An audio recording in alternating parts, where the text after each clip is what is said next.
This is Busted Pencils, fully leaded education talk. Here are your hosts, Dr. Tim Slekar and Dr. Johnny Lupinacci, educated educators talking education. Yes, it is Busted Pencils, fully leaded education talk, educated educators talking education. Wednesday night, Educators Amplified, teacher Hallie in the house. Johnny Lupinacci, people on the Twitter, on the Facebook, on the YouTube. Where's Johnny? He's coming. Look at that. Just like that. Hey, here I am. I don't know what's going on, but something's different about today, Tim.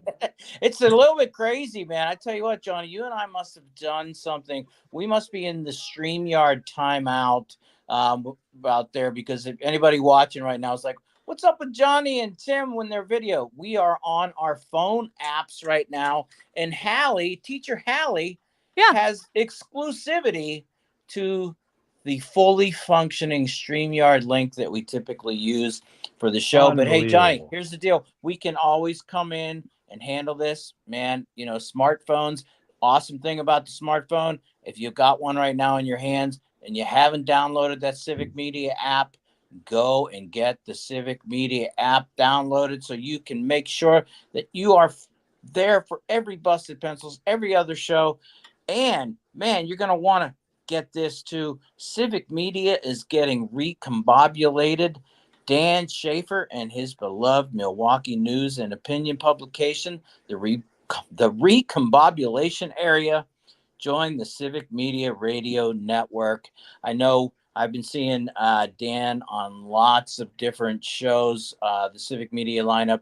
And yeah, put it out there. Yes, we have invited Dan also to come on Busted Pencils. We'll make that arrangement. I know producer Jess is hard working, trying to put together those schedules to get everybody there. But we're going to have Dan Schaefer on to do a little recombobulation talking. And one more reminder, Tuesday, be a voter. Tuesday, September 17th is National Voter Registration Day. Plan to check your voter registration, then to be sure you are ready for November 5th. Teacher Hallie, are you ready? Are you ready for November 5th? Actually, I was just talking with a friend today where I was like, I am actually firmly planted in the present moment, because sometimes I'll think about November 5th and be excited. And other times I think about November 5th and I'm full of fear and crippled. So I am like, I'm staying in the present moment. It's too much for me. That sounds very healthy. Oh, come on. I'm sorry. What's constant anxiety is good for the body. It's good for the soul. No, Tim, we've talked about this, man. Thank you, sarcasm. I know. We'll keep it down. But hey, it has been a crazy, fun week. Monday got a little bit off the rails from the trending education news. Teacher Hallie, Johnny and I ended up doing a little bit of an electoral college lesson because, it was the topic and we went in there. But no, a caller called in saying, like, what is wrong with this electoral college? Johnny, I know you jumped right in and we're like, okay, here's the deal. And you laid it out, man. Well, we had a caller. Cindy called in and said, hey, I got a question about the electoral college. Can we talk about it? It would be a great lesson. And we thought, why not? Let's jump in. Let's talk electoral college, energy all around that. It was great. Yeah. I mean, lots of, again, hey, is it fair? That was the question we were asking, Teacher Hallie.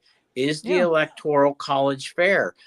Because it's like, wait a minute. So you can literally lose the popular vote and still win the presidency. And and there's some crazy math, Woes, that you can win only like 23% of the popular vote and you can still win with electoral math. There's a way with the math that can happen. It has never happened that small of a popular vote win, but we have seen elections, especially recently, where the popular vote is different than the electoral vote. Mm-hmm.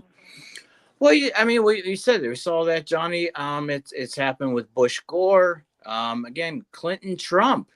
looking at that. And, it is interesting. And so, Sherry called in to kind of talk about that and really set us, for a nice lesson on the Electoral College. How does it work? How do we figure out electors?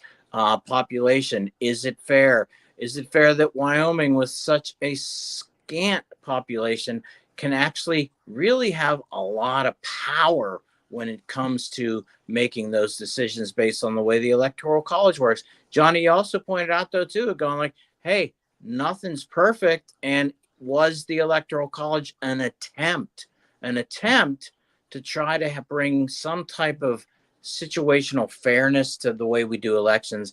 Yeah. Is it working, though? I think at this point, 2024, maybe it's time we kind of revisit the Electoral College, make sure that we're really looking at that. So, Hallie, we got into that, but trending education news. Hallie, I know you're going to be surprised to find this out, but new research out of the Heritage Foundation, or the Fordham Foundation, Okay. not Fordham University, found out that maybe there is a socioeconomic factor at play when it comes to the achievement gap. A big research finding. They're willing to possibly admit that, as we pointed out on the show, poverty matters. And we had a lot of fun with that because, what, Yeah. after 40 years of kind of going, duh, really? And in fact, Johnny Right. pointed out, socioeconomic indicators. In fact, we've had a researcher on, Christopher Tankin, who can predict test scores with only knowing socioeconomic factors, Yeah. pointing those out there. So, it's really, really something. Big news right there. And then, yesterday we had another Grow Your Own installment. We featured Edgewood College and the Madison Metropolitan School District and their Grow Your Own partnership to really look at the special education teacher shortage. And they're taking those emergency licensed special educators. They're going through an accelerated, fully online class, for their courses. They're getting paid while they're in there working in the classrooms. And guess what, Hallie? When you do this program, no cost for the people to become teachers. So what do you think about that, Hallie? Grow Your Own teacher shortage. Is this the solution Educators Amplified would like to know more about? I'm sorry, but no. I mean, and I'm a fan of Edgewood, so I don't want to in Madison area, I don't want to poo-poo on them, but no. It makes me think about today, a teacher and I were talking, and she was saying that they're short one middle school special ed teacher in the district she teaches in. And I laughed. And she's like, "Why do you laugh?" And I'm like, I have a special education degree. Literally, I do. I could go work. So is it a shortage? Or you get what I'm saying? Oh, yeah. I have the degree. I'm out here. So are lots of other people with special education degrees. They're out here. The shortage doesn't come because people aren't certified. The shortage comes because the working conditions, how we're treated. And honestly, the job of special education is untenable. It is like the job of at least 3 people, but only having one person do the job. So until they address those things, that's why I say no. Well, and you point out something really, really important there is that the reality of, quote, the teacher shortage is that there are more licensed teachers not in classrooms than there are openings. And so from that standpoint, but looking at the school district and from a parent's point of view, when their child ends up in class and the principal says, we don't have a teacher yet, it's like, how do we address that issue? Got a lot of work to do on the conditions that are actually creating the drive out of classrooms, the drive out of teaching. What we really liked about this program with Edgewood and Madison Metropolitan School District was the kind of connection to those people already working in the district who said they want to become teachers, giving them the financial wherewithal by actually covering the tuition costs. and then also having a curriculum that fits the student who's working full time so that they could actually be able to go in and get that. So good stuff there all around. It's Busted Pencils. It's fully leaded education talk, educated educators talking education. Johnny, I see you put down the clue to get me off my phone. In fact, Yeah, I'm clean gonna up let after you, your I'm gonna, cookies, I'm gonna Tim. let you I'm gonna let you take over until I get back, man. Yeah. Oh, just bye. Well, there No, it is. I'll say, I'll offer, because Johnny's been in and out, that I'll be intrigued to hear about what happens with that Edgewood and Madison metropolitan area. Like, I don't know. I just really am, from being experienced in the field of education and being a special education teacher and knowing what is asked of me, knowing that I understand the needs are higher. I understand that they need more special education teachers and it's hard to find. I understand it's hard to tell a parent that there's no teacher for you. But I also know, and I looked at my administrators in the eyes and I said, I am one person. I can't do more than one job. Yeah. And so that's why I'll be interested. Like, cool, they're trying to think of other solutions. But again, I'll be interested to see how it goes, how many people stick with it, and just what their reflections are on it. Because you can get people in, but can you keep them in? That's Right. It that's doesn't exactly. address the systemic issues. Right. And that's the piece that I'll be honest, it frustrates me. We like you too, Johnny, like we've been screaming from the rooftops for years in Wisconsin since Act 10. We're talking over a decade. And people's solutions is to just make an accelerated class where teachers don't. They will not look at the system. Yeah, It's instead of addressing the root causes of the problem, we're putting Band-Aids over top of it. Yes. We got more talking about that because, wow, Teacher Hallie here. I could go on and on with that, about that with you, and we will. Busted Pencils, fully leaded education talk here at Civic Media. Stay with us. We crawl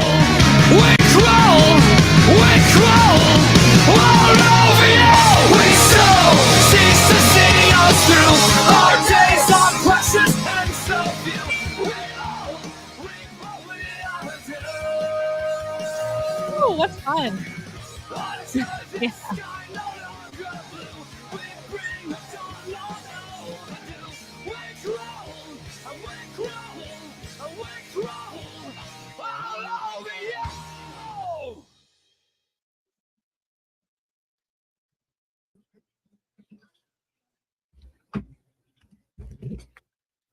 Yeah, now behind the scenes, if folks are watching on the screen, I'm back. What a thing, Whew. man. All I have right. no idea.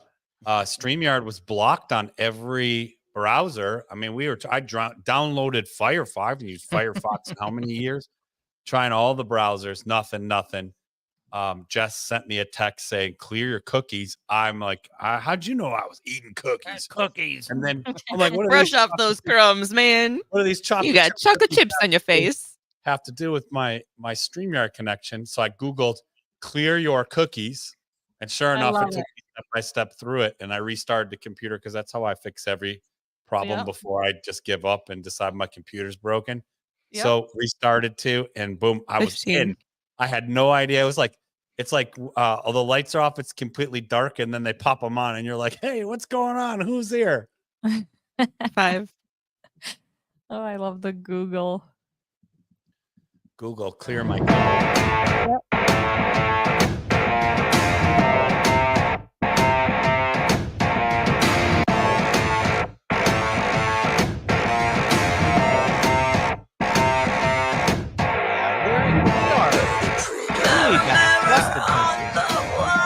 Fully leaded education talk, educated educators talking education. It's Wednesday night. Educators Amplified. Teacher Hallie in the house. 855-752-4842 is the number. Yeah. So here we are. It's the Oh, I think we had Tim there, but this is the day technology. Yeah, this is the day. Oh, boy. Technology runs Busted Pencils off the road. You I know know, what we I'll did. say though, it is wild week to week, just in general. Like last week, we're all running on this high of hope with the DNC, and this week, everything's just gone to the dumpster. Well, I mean, this is something else. Doing our best here. For folks listening, let's just recap tonight. We started with a StreamYard block for Tim and Johnny. Teacher Hallie was here, producer Jess. I have no idea how the show started because I'm trying to log into our connection here. I get in finally, and it's like, sounds great. Things are going on, and we're in a whirlwind of tech hiccups. But you're with us, and we're with you. Yeah. And Teacher Hallie and I ended the last segment talking about like, okay, look, I love it, and I'm guessing we were building on the grow your own conversation from last night. And I love creativity. I love innovation and collaboration. So I love that people are sitting down, stakeholders, all of them, sitting down at the table, say, how can we do this differently? But then Teacher Hallie and I are both saying, also, one of the reasons or several of the reasons why we need to do this are still not being addressed.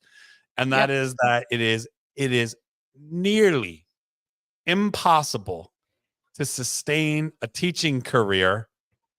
And it really is. So, I mean, also heroes and kudos to the teachers out there, but they are doing it at the expense often of their health, right? Of better financial decisions that they maybe should be making. It's at the expense of many things that ought not to be.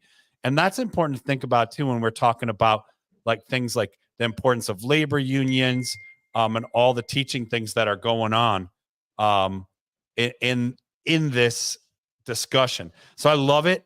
And we are talking, Tim, to bring you back into the fold. My God, we were just joking a little bit about all the technological hiccups because I think every single device within 10 feet of me is logged into this show right now, because we are frantically trying to get it to work. And in some configuration, the listener has been able to witness this whole thing. So they're hopefully having a chuckle too. But we were talking, Teacher Hallie and I, about grow your own, about how great it is to have creative, like brain trusts, really looking at how can we get great teachers into classrooms. But then Teacher Hallie and I were also like, scratch my head a little bit here, because where are we addressing the root causes and the bigger issues that, there aren't enough teachers, but why? Why is that? And are we really working systemically and across, institutions to better, really to change how we do schools, right? And to make something teachers can do. It's that big change. And you say, there's innovation there in getting the fact that the reality is that there were, for a lot of people who, quote, wanted to be teachers, they didn't have the ability because the structures of teacher education, access, costs, all of those things. And so Grow Your Own addresses those issues. It doesn't address, as we said, retention, because we know that is the biggest issue facing teachers. And in fact, no teacher shortage. If you retained the teachers, there'd be no teacher shortage. And so this doesn't address the conditions that are making teaching an untenable position. This does address, though, for the longest time, the pathways and the access points for lots of people who were excluded from entering the profession because they couldn't get into, they couldn't go to school for an undergraduate degree full-time as a residential student and then do student teaching and not work and all of these things. So what Grow Your Own tries to address is access and the structures of how we offer a program to get your license. And this tries to come at this and says, we could do better because there are people who haven't been able to access teacher education and teacher licensing. But we don't ever want to let go of the fact, you know what, though? We keep bringing more and more people in. We keep bringing, it's like that silly military metaphor. It's like, man, the last thing we want to do is continue to just produce a whole lot of cannon fodder. so that people are out there going into classrooms. And then, eventually, so it looks like, wow, we've really kind of capped the teacher shortage. And then we find out 3 and 5 years later that the retention of all of these people could be potentially something that we're worried about. So, Teacher Hallie, it is good to have you in the room with us, doing this, because having these conversations makes a lot of sense. A lot of, new trending news, though, out there today to kind of get out there. And we'll want to talk about this. I know, one, Hallie, you've got some suggestions. Should we be banning cell phones in the classroom? Another thing, though, too, here that we've talked about on this show, and I don't think you've actually done one of these shows with us, Teacher Hallie, student loans, the forgiveness plan that continues to be out there. And right now, what has been blocked by the Supreme Court today isn't just forgiveness, but actually puts on hold the ability of the Department of Education to create a program that would allow borrowers who are paying back to pay back cheaper monthly payments that then count. This has been blocked. And now we're sitting there going like, wait a minute, this isn't student loan forgiveness. Now, some of these pathways would lead to forgiveness, but this truly stops people like some people I know who just graduated college, who maybe have the same last name as me, who has some student, and the reality is that my son qualified for a much cheaper repayment plan under the SAVE plan. The SAVE plan has been put on hold. Should that be the case, the questions about forgiveness were always, does the president have the authority to forgive loans? Well, maybe we said we don't know. There's a whole lot there, but can't the Department of Education create programs that allow people the ability to pay back that in a way that makes sense? And really, this is now the Supreme Court blocked the ability for people to have an easier time making their payments towards their right now. Digital Tim, he's in, he's out. Teacher Hallie and I are here like, okay, here we are. I tried to make that transition a little bit. I'm working on that. My sound effects, so that there's we're getting a lot of practice with it lately. A seamless edit from digitization into my verbalization. So I have that. I'm working on that. So listener, you can call in and give us your feedback on our call it 855-752-4842. This is Busted Pencils, fully leaded education talk. It's a riot of a night. We're glad you're with us. Teacher Hallie, Dr. Johnny Lupinacci, and Digital Tim when we come back.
I might be back.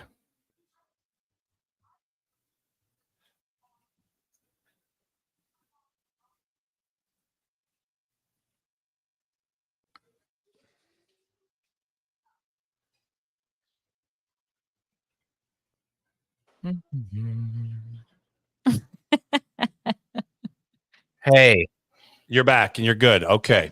Oh, Jesus. Yeah. I'm trying to disconnect. I tried my iPad too for a while there. I was going to try and StreamYard app from the iPad. So I'm disconnecting everything right now. So it's just a clean line. Shouldn't have any texting coming through. Mine is absolutely, totally 100% a spectrum issue. I don't know what I don't know what the StreamYard issue was, except I did when I restarted Chrome. It says, "Welcome to the new Chrome," and I was like, "Oh, cool." No, I mean cleaning the cookies obviously did it, but I mean that's that still feels like that's a StreamYard issue that would, because I mean I don't even use Safari and Firefox. I mean, why would I have to change those or clear those cookies? I don't even use those browsers. Anyway. Student loans, banning cell phones. Again, Teach- to Sir? me, That's not noise, at all. noise to the bigger things that are. I mean, I care about student loans all the time, but for like the last decade, every other week, it's some new roller coaster ride for the student loan thing. That's what I was gonna say. And then also the cell phone stuff. It's like, okay, geez, here we go again. We're back to school. There's so many things. And there's like, we just had all these meetings about AI policy. I'm like, man, ban it. Just ban it all. Well, there's people who want to ban it. So, I mean, Heck yeah. there's Ban- this, like this distraction of noise rather than just like, rather than attention to what we can do different in our schools to have the kinds of classrooms we'd like to have. Pencils and tablets are so distracting from my lectures. There you go, John. A little sarcasm for you, buddy.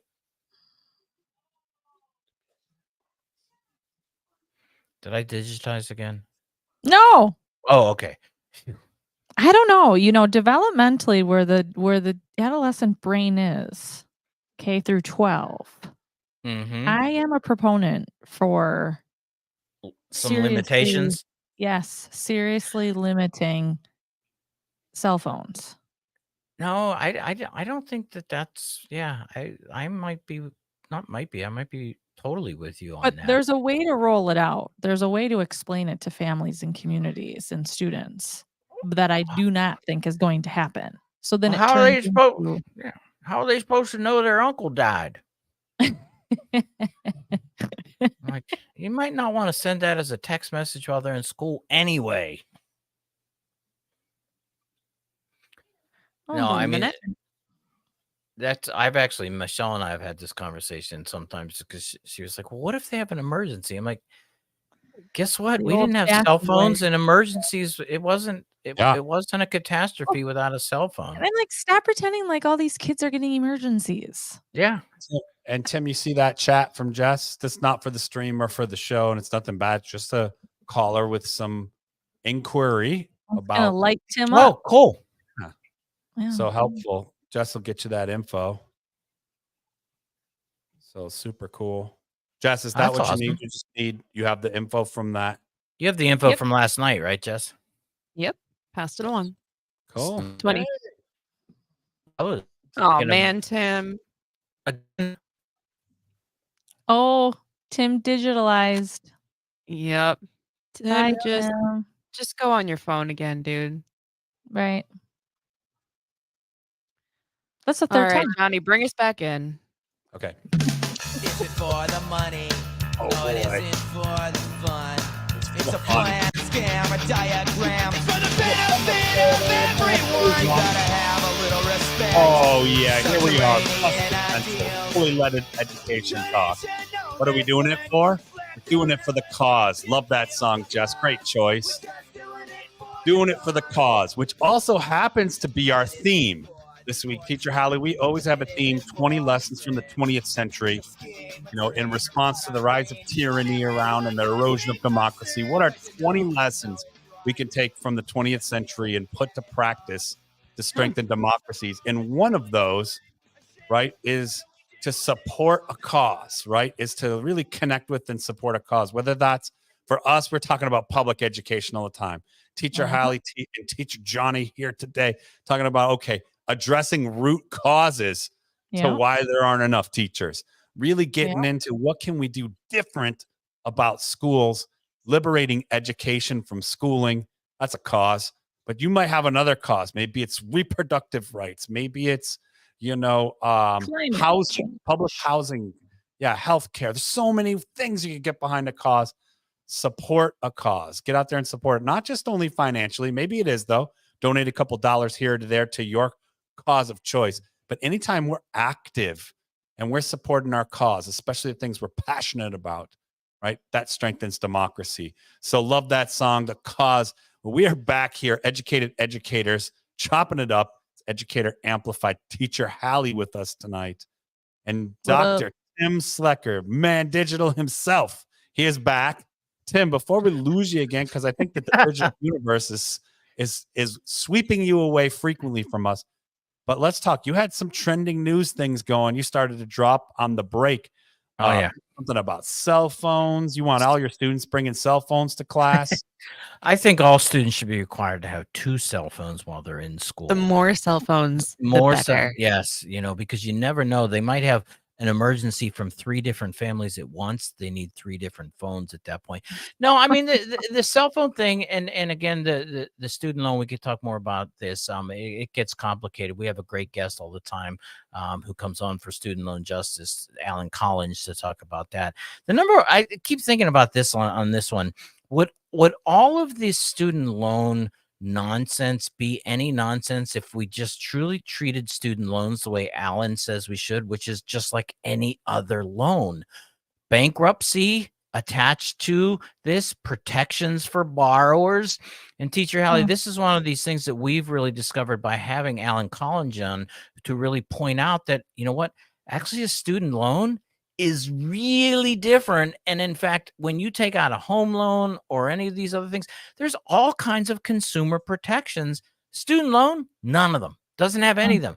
Nothing there. And you sit down and go like, okay, hey, why don't we then just, instead of forgiveness, repayment plans, how about just making it like a traditional loan is and put all the protections there that everybody else has for every other type of loan? Would this fix this chaos?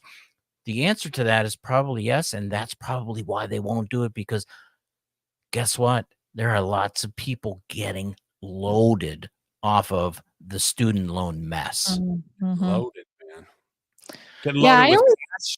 Getting loaded with stacks of cash.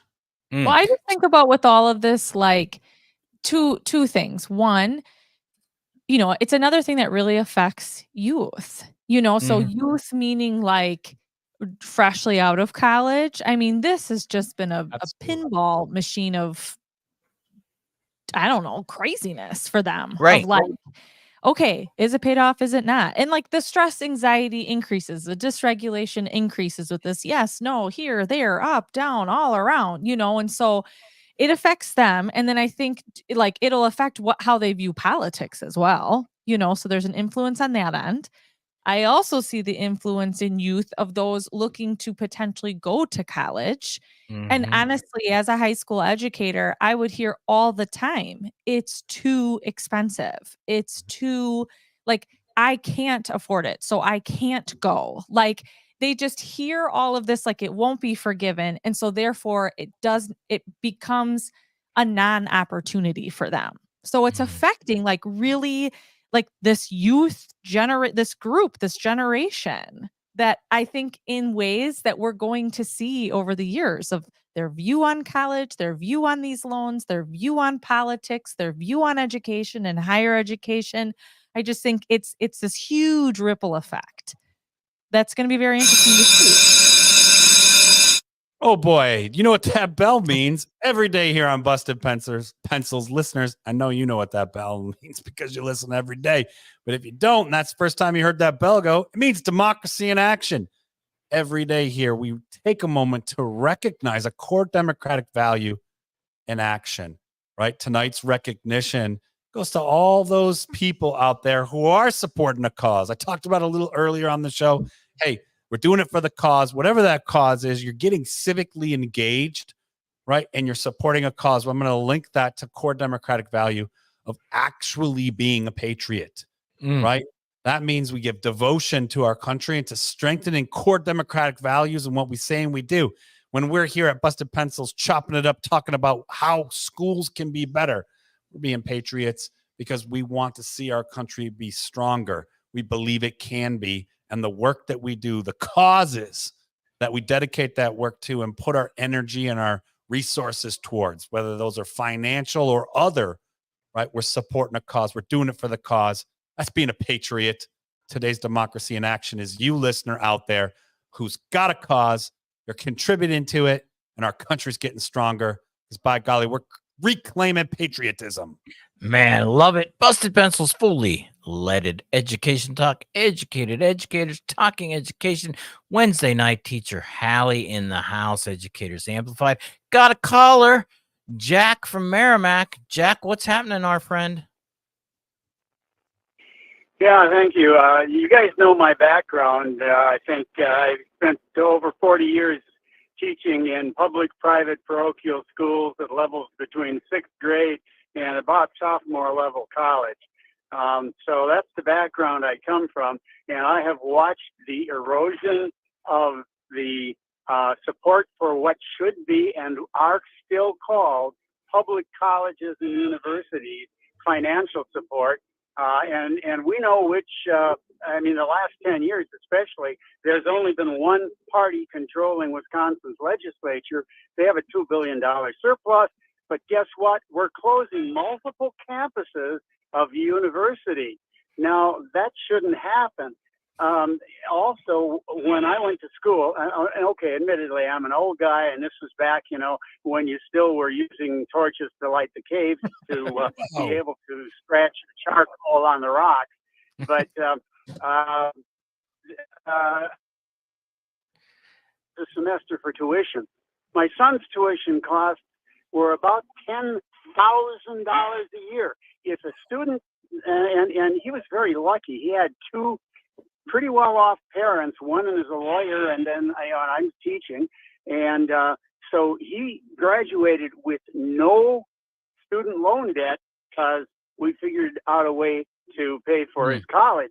But there are many, many people who cannot do that. You're talking about, the middle class, the $400 of sudden debt, and they don't know where the money's going to come from. Not $10,000 a year. We've got to start supporting our public colleges and universities and make them public again. That's the bottom line to what I have to say here. Jack, man, dropping some truth on that. Yeah, we look at the costs, particularly. That's right, Jack. Always dropping that wisdom. We love you, Jack. Thanks for calling in. I also just Jack, love thanks for a Jack. podcast title. That was great. Jack from Merrimack, right?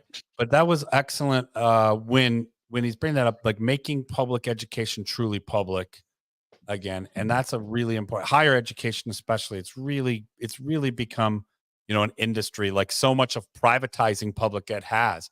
And it's just, it's just hurting. Again, not patriotic, not strengthening our country, just making certain people's pockets deeper.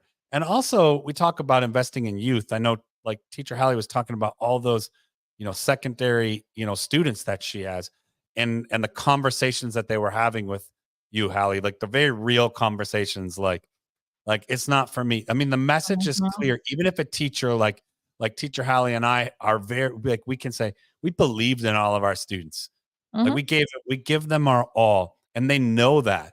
But they're also telling us like the bigger message they're getting from society is it's like that's not for them. And in fact, so even though we're believing in them, and maybe even they kind of believe in themselves, they're like, this is fun and all, but like the bigger picture is society doesn't want us to be educated. Yep. It's not really going to be something for us. And so, and that's grown. I've seen that grow so much, and especially the last decade. I mean, it's always been there in my teaching high school students, but it's grown enormously. And that's disheartening because you want to tell young people like the sky's the limit. The future is in front of you. You love something, you're going to go study it. You're going to become that. You're going to contribute that to your community, to your country. You're going to fulfill those dreams. You have the liberty and the pursuit of happiness to do that. And then they're like, what kind of planet are you on, Teacher Hallie? Johnny, come on. Something that actually spoke to students, I don't know if this fits in, but I'm just going to share it. Something that I would talk about a lot with students, though, who were feeling discouraged about like the cost of things, is just having the conversation of like, well, how much do you think it costs if you have aspirations to live on your own? How much do you think it costs to live on your own and have your own internet and have your own meals and have, your job, and trying to help them see though that like college does provide quite a lot of amenities that can help them in this very critical like brain development time. So trying to see this like, yes, it's expensive because you're seeing it all lumped in one cost, but really it's this super protected, like insulated bubble of people your age or around your age with similar aspirations, and so trying to inspire them that way. And I love what you say, Johnny, though, about how like they can hear me say this. And then, right, society is like, nope, you're screwed. Yeah. Just being like, right, we've got to try to like change this narrative on college and what it can offer in higher education. But we have, again, this big machine against it all. Like I just feel like that's what we're up against. It's very interesting. Absolutely. Oh, Tim's back. Are you going digital? I'm back. No, I'm back on my phone. I got it there. I'm right now. I don't know. I guess maybe I haven't paid my Wi-Fi bill or something. Who knows? Oh, but gosh. No, Tim, you got to have a talk with the hamsters that you got in the basement running on the wheel powering your internet because they are slacking. They are slacking big time. But yeah, Hallie, I think the way you're talking about that, the way we have these conversations, because I think too often we do have students who just outright say, I can't afford this. And the reality is that, how you point out the longer the investment into college and realizing how that might pay off in ways that maybe they're not even thinking about at that point. Right. And so to really help them understand the finances and that, and even for some, most middle-class kids, it's going to take a student loan or some type of support to get you there, but the ability to pay that off and then all of the other, I will say monetary rewards that come after a college graduation that maybe weren't going to be accessible without that. And to be able to point out that, hey, even with a student loan, it's still going to make financial sense. Now, you have to really help them understand that. And I'd say that goes back to this financial literacy type of issues that we really should be having all over the place with our students in ways we just don't have those conversations at all. I'm not digital. It's Busted Pencils. It's fully leaded education talk. On the phone, Teacher Hallie in the house, Educators Amplified. Always love it when you guys are visiting. One more segment to go. Jack, thanks for the call. Hey, make sure you give us a call, 855-752-4842. Give us a call. We'll be right back. What are we doing this for? The cause. We're just doing it for the cause. The cause. We're just doing it for the cause.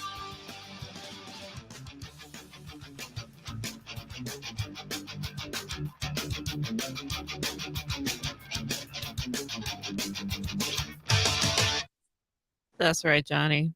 Just keep going. Just doing it for the cause. Doing it for the cause. Right.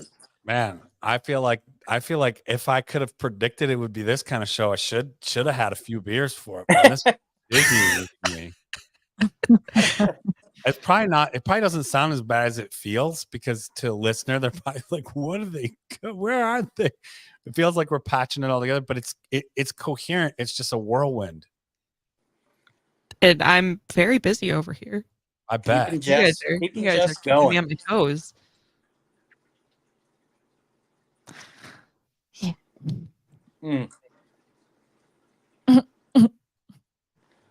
When we come back, let's from here. Jump into the cell phones, and Teacher Hallie, you can tell us yours and Joanna's. You guys were way ahead of the curve in your cell phone policy. Right. 15.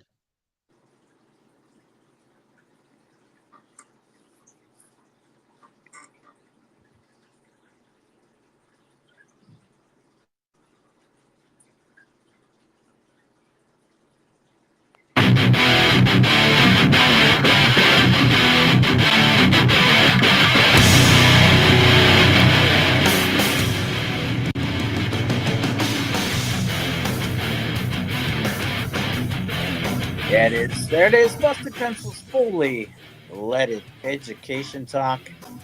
Educated educators talking education Wednesday night. Educators amplified in the house. Teacher Hallie joining us. Trending news talking about student loan forgiveness. And then, oh yeah, all of this cell phone. We had a little bit of a conversation too, where it's like, okay, Teacher Hallie, you're saying, and even I think about this, it's like, I think maybe it's a little bit of, or maybe even a lot of regulations. And I'm talking about the regulations that I typically think of on when we should be giving access, particularly in school, to cell phones.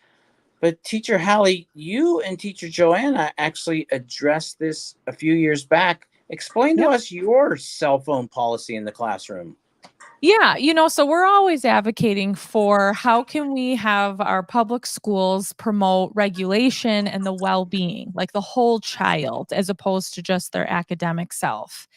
And so, right, one of the things that we saw is a distraction and prevents children from being in the present moment and actually being regulated is the cell phone, because the cell phone is constant notifications. It's constantly going off. It's, friends from this class, fighting over this thing. And it's just constant, right? And the never ending scroll. Like it is made to be addicting, right?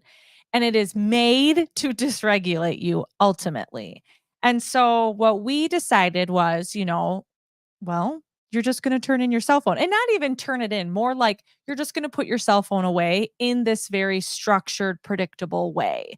So we would tell students, like you're choosing to come to this program, that the number one priority is your nervous system regulation. And something that really dysregulates you is your cell phone. And so you willingly are going to put it in the bag that has your name on it, and they would put it in a lockbox, and then they would get it back at the end of the day. And honestly, students reported that like at first they were like, huh?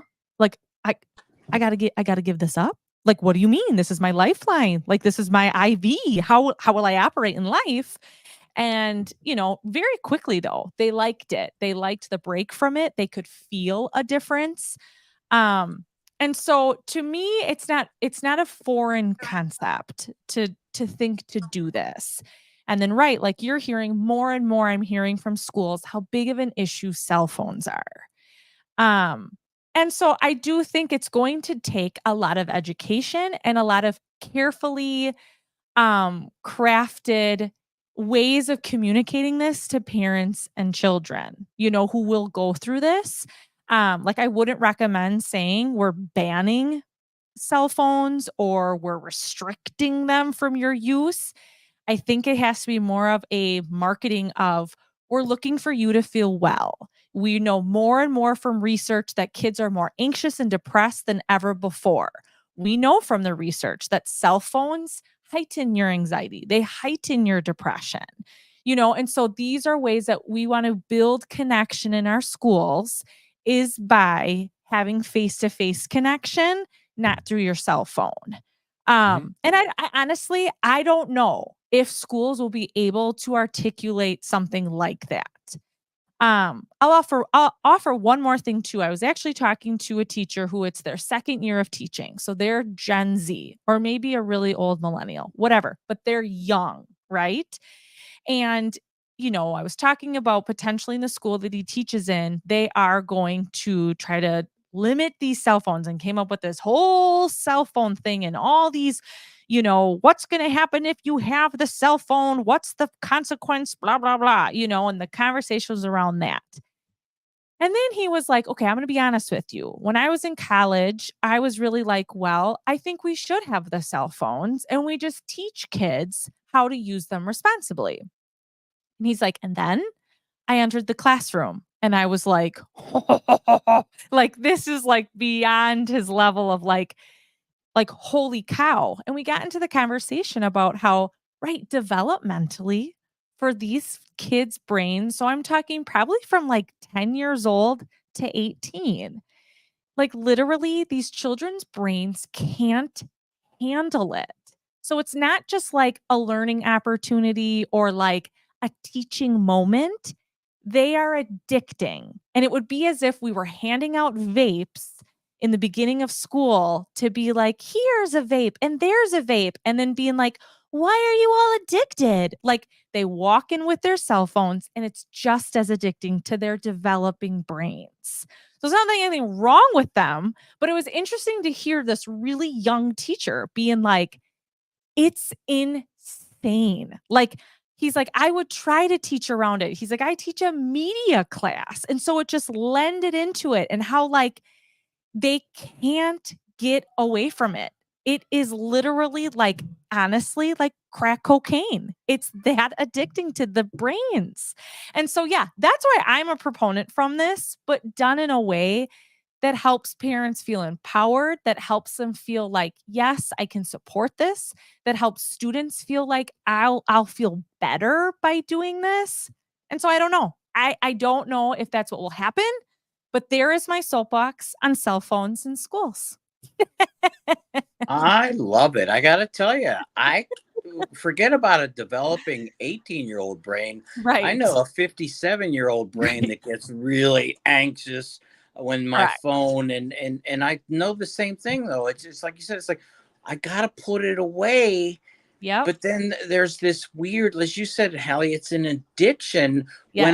When I do put it away, a feeling like something's missing, and then I'm about to quote miss out on something. Right. And I remember a few times over the years where I've either, broke my phone, lost my phone, and I truly had to go a few days without it. Mm-hmm. And I started feeling better. Right. I started feeling better without my phone. I know. I feel the same way. Like my husband would be dying right now if he heard me. I've been addicted to my phone this whole summer and I know it, but it's like, right. It's addicting.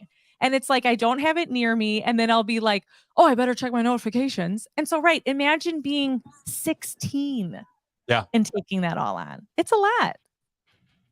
Yeah, it is for sure. Busted Pencils, fully leaded, educators amplified in the house. Everybody, listener, callers, man, what a night. Lots of technicalities there. Gotta love it, though. We're always in there. Tomorrow night, man, Wisconsin Public Education Network in the house. Special guest, Teacher Hallie. Thanks for busting pencils. Good night, everybody.